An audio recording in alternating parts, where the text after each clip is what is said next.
Welcome to Nanda views. இன்னைக்கு நம்ம Pongal cook பண்ணுறதை பார்க்க போகிறோம். அதுக்கு ஒரு 3/4 கப் அளவுக்கு அரிசி எடுத்து தண்ணியில் ஊற வச்சிடுறோம். அது கூட 1/4 கப் பாசிப்பயிறு சேர்த்து ஊற வச்சு 15லேருந்து 20 நிமிஷம் வரைக்கும் ஊற வச்சிடுறோம்.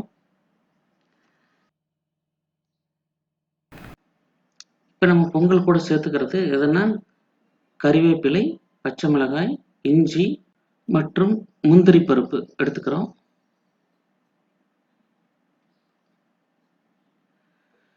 இப்போ குக்கரை நம்ம மீடியம் ஃப்ளேமில் ஸ்டவ்வில் வச்சுட்டு நம்ம ஊற வச்சிருக்கிற அரிசி மற்றும் பாசிப்பருப்பை சேர்த்துட்டு அது கூட 4 கப் அளவுக்கு தண்ணி சேர்த்துட்டு ஒரு 1/2 ஸ்பூன் சால்ட்டு சேர்த்துக்கிறோம். சேர்த்துட்டு குக்கரை மூடி ஒரு 3 விசில் வர வரைக்கும் வச்சு எடுத்துட்டு அதுக்கப்புறம் ஓப்பன் பண்ணி பார்க்குறோம். ஓப்பன் பண்ணிட்டு நமக்கு பொங்கல் ரெடி ஆயிடுச்சு. இதை வந்துட்டு கொஞ்சம் நல்லா மிக்ஸ் பண்ணி விடுறோம்.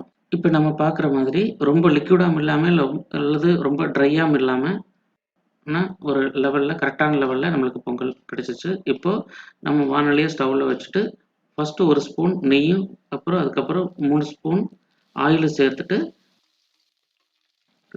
இது கூட சீரகம், பச்சை மிளகாய், பிளாக் பெப்பர், கறிவேப்பிலை, இஞ்சி, முந்திரி பருப்பு எல்லாம் சேர்த்து நல்லா வதக்குறோம். வதக்கிட்டு எடுத்து நம்ம பொங்கல் கூட சேர்த்து நல்லா மிக்ஸ் பண்ணிக்கிறோம்.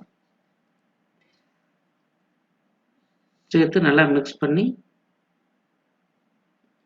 வச்சிடுறோம். இப்போ நமக்கு தேவையான பொங்கல் ரெடி ஆயிடுச்சு.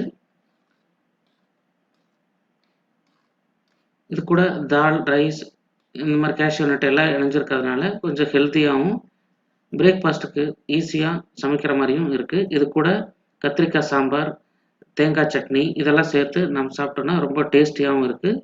எல்லோரும் வீட்டில் ட்ரை பண்ணுங்கள்.